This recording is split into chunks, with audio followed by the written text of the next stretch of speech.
Well, I guess it's finally happened. Texas running back Bijan Robison officially flies to Philadelphia to meet with the Eagles to see a possible option at number 10. Philadelphia signs a safety, not the one that we all want, but another insider says more safety moves are coming. It's going to be a crazy week. I'm Thomas Mott. This is the Thomas Mott Show.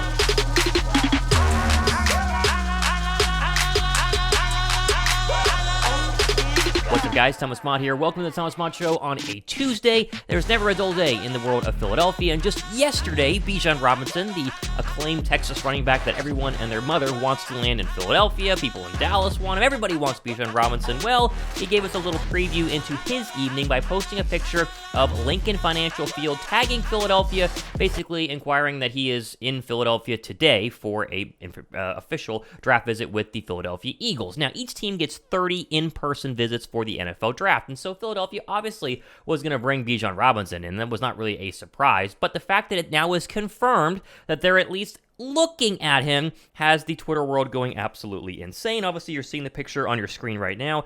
Link always looks great lit up there in South Philadelphia with the tag Philadelphia, Pennsylvania. I think this is doing your due diligence. I think we all need to calm down just a little bit in terms of the fact that Bijan at 10 is back on. Now, will Philadelphia think very hard about Bijan Robison at 10? Yes, they will. And we've said that a ton of times here on this show, a ton of times myself, Josh Davis on the Wednesday Link Live, 7 p.m. Eastern Time every Wednesday. We all say, yes, they will think about it. But the idea that they're going to spend the 10th overall draft pick on a superstar running back is just not the Howie Roseman way. Now, Howie can break protocol if he thinks that Bijan plus A.J. Brown plus Devontae Smith plus Jalen Hurts could be one of the greatest offensive combinations in the entire NFL. Maybe he goes ahead and breaks ranks and signs him or drafts him at 10. But I think the signings of the other running backs like Rashad Penny, bringing back Boston Scott, obviously loving Kenny Gainwell, have kind of put a lot of ice on the fire of Bijan, despite the fact he is there for a visit in person. Now, you're one of those people that really wants Bijan Robison. Don't let me be the one to ruin your entire day. How about I throw a little more fire onto the flames or stoke the fire a little bit more?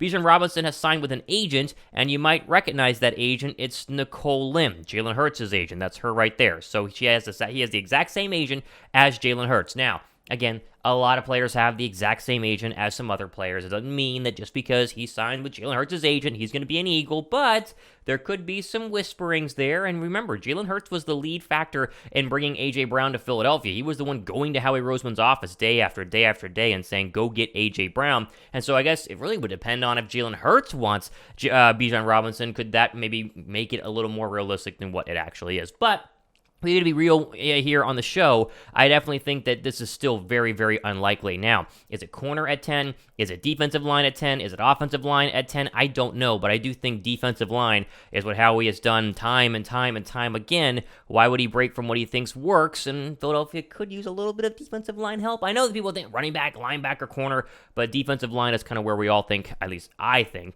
that Philadelphia is going to go. But thumbs up for the Eagles at least meeting with Bijan Robison, right? They could have said, you know what? We don't care. We're not going to take a running back. Wait, let's meet with another offensive lineman from the Big Ten. Let's meet with another defensive lineman from the SEC. But they at least want to see what all the hype is about. And I think that is at least important for all you Bijan Robison lovers out there to maybe still keep the hope alive. It's a very small hope, 10% chance hope, but maybe the hope is still alive. They go ahead and get Bijan Robison. He at least visited. Thumbs up for Philadelphia doing that. And give me your thoughts down below on who you think Philadelphia will take at 10. I think it's defensive line. I really think that Jalen Carter falls and he doesn't have any more issues and continues losing a little bit of weight over the next couple of weeks, that it could be Carter at 10, it could be another pass rusher at 10, but give me your thoughts on who they could take at number 10. Okay, now I want to go ahead and bring up a very interesting, let's just say, move here from Philadelphia, and that is in the signing of a safety. But it's a safety that not a lot of people recognize. I had to do some research on this guy, and I feel like I'm pretty well versed in the National Football League. But Bleeding Green Nation has the signing of Justin Evans, and we got to really, and again, I don't want to be a Debbie Downer today, but temper expectations here on what very clearly is a depth move. But there is a report from The Athletic. I'll read you that tweet in a second, saying this is the first of a couple of safety moves coming. I'll give you that here after we read this article. Quote, Eagles decided not to bring back CJGJ Gardner-Johnson. They are signing another former New Orleans safety, Justin Evans, according to multiple reports. Evans is 27, but has only 3 years of NFL experience under his belt. Safety was drafted in 2017 by the Bucs, played 24 games over 2 seasons for Tampa Bay, Scored an impressive 66 total tackles, 3 interceptions his rookie season, and followed that up with a decent second season that included 59 total tackles, 1 interception, and 1 fumble recovery for a touchdown. The safety injured his Achilles just weeks before the start of the 2019 season, and ended up not seeing the field again until 2022 when he signed with the Saints. Last year in New Orleans, Evans recorded 29 total tackles, 2 pass defended, 1 forced fumble. He played 15 games and started just 1, end quote. The Achilles issue, I looked more into this, really ruined this guy's career in terms of the fact he was very good, like we just read in 2017. 3 interceptions and a forced fumble in his second season. I mean, that's really, really good for a guy just 2 years into the league, but injuries have caused major issues, and so this is a depth move. Now, does it mean that he can't start at safety? No. But do you really think Justin is going to be the starting safety of the Philadelphia Eagles? You think this Justin Evans guy is going to start week 1 for a Super Bowl caliber football team alongside Reid Blankenship? I highly doubt it. And the same person who doubts it as well is someone who obviously would be in the know, and that is Zach Berman of The Athletic. He had this tweet following the Justin Evans signing that I think tells a lot more about the situation. Quote, Eagles are signing safety Justin Evans, per lead source, as Mike Garfolo and Rap Sheet reported. Evans, 27, started 4 games, played 15 with the Saints last season after missing previous 2 years, blah, blah, blah. Then he says, this is a depth signing, more moves coming at safety, end quote. Now, okay, what does that mean? More moves coming at safety. That sounds like they're going to make more moves. Now, more moves can mean a bunch of different things. More moves could mean, they're going to go ahead and draft a safety like Brian Branch at number 10, or it means they're going to go out there and try and find a free agent. We talked about Taylor Rapp. We talked about Jalen Mills. Could they trade for somebody? Obviously, in like a Bird out of Tennessee or Byard out of Tennessee. I think we need to go ahead and circle this tweet and save it. This was from yesterday. If more moves are coming, then Justin Evans is not going to be somebody who is really competing for a starting job, but is going to be there for depth, kind of like how Reid Blankenship going into this season was the third-string safety, and then eventually got elevated. The same could be said for a Justin Evans. Special teamer for sure, another solid signing, but don't think this is going to be somebody who's going to start in any sort of significant capacity. Okay, final story here. Speaking of safeties, the former safety CJ Gardner-Johnson has done a very good job going from Philadelphia heartthrob to Philadelphia villain, and I'm not saying, we're going to rip on CJ Gardner-Johnson. He made his decision. You do what you got to do, but the reports, of course, that we talked about earlier this week about, he took less money to be a Lion, and the Eagles offered him more, and then his agent seemed to fire back on Twitter, blah, blah, blah. Well, just to do a little icing on the cake to make sure Eagle fans are fully done with CJ Gardner-Johnson, he said this at his introductory press conference in Detroit yesterday, quote, to be honest with you, it's a little better, but that's just on me. When asked who's a better roster right now, the Lions or the Eagles.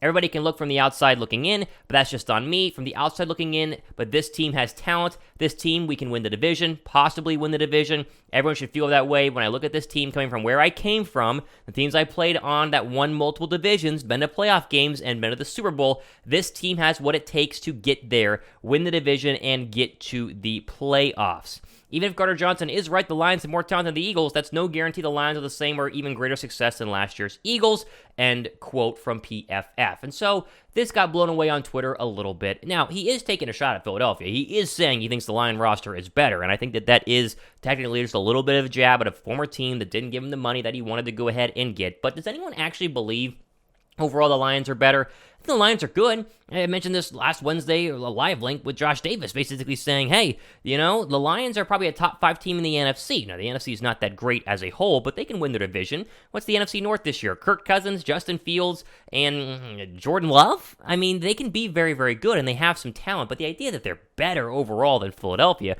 who had a Super Bowl caliber MVP performance from Jalen Hurts, not just in the Super Bowl, but all year round, 2 first-round draft picks, A.J. Brown, Devontae Smith, Bijan Robison, Jalen Carter, who knows? I think it's a little bit far-fetched and further affirms to me that Philadelphia, in the end, did do the right thing in not keeping this guy. And while I was very much at the forefront of bringing him back after the drama that ensued over the past 5 days in which it just didn't seem like the safety market was panning out for him, and then he didn't want to take less money, and then he did take less money in a 1-year prove-it deal. In the end, I kind of go, okay, I'm kind of happy where we were at. Go get Brian Branch, go get Bird, or Byard, figure out the safety spot, minus him. I think Philadelphia will be okay.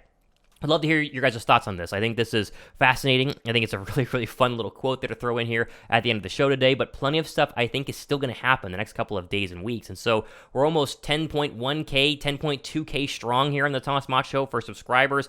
if you want to stay up to date on all things happening in the National Football League, go to, hit that red subscribe button and get ready for tomorrow night's live link. I mean, me and Josh Davis try to have a lot of fun. We're giving away a jersey for the NFL draft as well. You enter during the live shows, and so stay tuned for that, 7 p.m. Eastern time. Sub to me, sub to him, hit the notification bell as well. It's going to be a lot of fun. Crazy Tuesday. I'd love to read the Bijan Robison comments today. You know I'm going to do it on Thomas Mott. This has been the Thomas Mott Show.